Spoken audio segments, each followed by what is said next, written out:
Mistérios ainda não revelados da Bíblia, parte 2. Os livros perdidos que a Bíblia menciona e você nunca leu.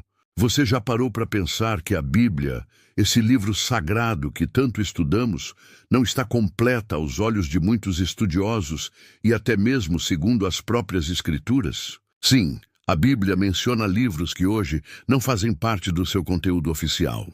Livros que eram conhecidos pelos profetas, citados pelos reis de Israel, respeitados por homens e mulheres de Deus, mas que de alguma forma foram perdidos, silenciados ou excluídos. Isso é apenas coincidência?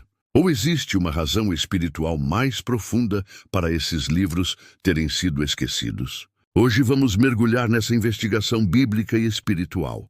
Vamos falar sobre os livros perdidos da Bíblia. Textos como o livro das guerras do Senhor, o livro de Jasher, o livro dos Atos de Salomão, o livro de Enoque e outros mencionados diretamente nas Escrituras, mas que você talvez nunca tenha lido ou ouvido em sua igreja.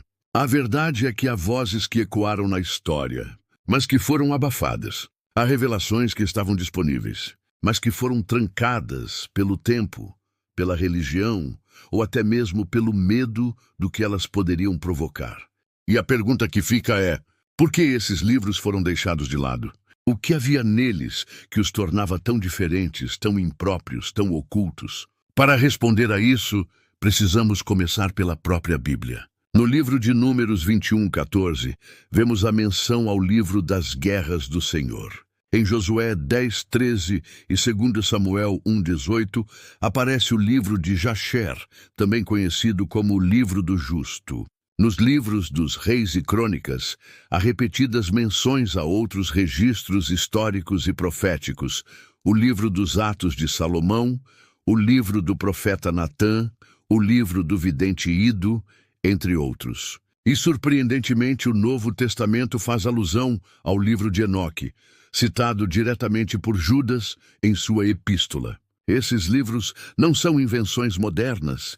Eles existiam, eles circularam entre os povos de Deus. Eles foram lidos, copiados e, em muitos casos, honrados. Mas em algum ponto da história, desapareceram. Alguns dizem que foi por escolha dos homens, outros que foi por permissão divina, para que certos segredos fossem revelados somente no tempo certo. E isso nos remete novamente à profecia dita a Daniel.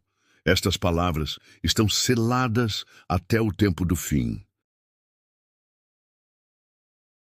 Será que os livros perdidos são parte dessas palavras seladas? Vamos falar, por exemplo, sobre o livro de Enoque. Esse talvez seja o mais famoso entre os chamados livros apócrifos. Mas o que ele traz de tão impactante? O livro de Enoque narra, com riqueza de detalhes, a rebelião de anjos que desceram à terra, corromperam a humanidade, ensinaram magias, armas, feitiçarias, e geraram filhos com mulheres humanas, os Néfilim. Sim, os mesmos gigantes de Gênesis 6. A Bíblia fala sobre eles brevemente, mas Enoque explica, revela, detalha, denuncia.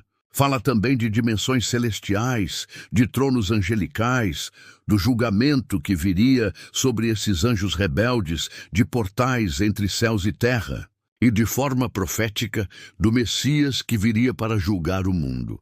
Muitos estudiosos creem que, por causa dessas revelações impactantes, o livro de Enoque foi rejeitado pelos concílios eclesiásticos posteriores. Outros dizem que foi por causa de seu conteúdo místico demais para a teologia racional que se formava com o tempo. Mas o mais curioso é que, por quase 500 anos, ele foi considerado um texto legítimo por cristãos primitivos. Inclusive, várias ideias do Apocalipse de João são extremamente semelhantes aos escritos de Enoque. E aí surge o alerta. Se Enoque era considerado importante, por que ele não está na sua Bíblia? A resposta para essa pergunta pode mudar a forma como você vê a formação das Escrituras. A Bíblia, como temos hoje, com 66 livros, foi fruto de concílios e decisões humanas ao longo dos séculos. Homens bem-intencionados, sem dúvida, mas humanos. Será que tudo o que foi deixado de fora realmente não era inspirado? Ou será que algumas coisas foram censuradas por tocarem em verdades muito maiores do que estávamos preparados para ouvir?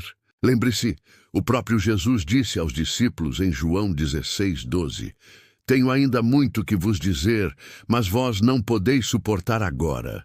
Isso significa que há verdades de Deus que só se manifestam quando a geração está pronta.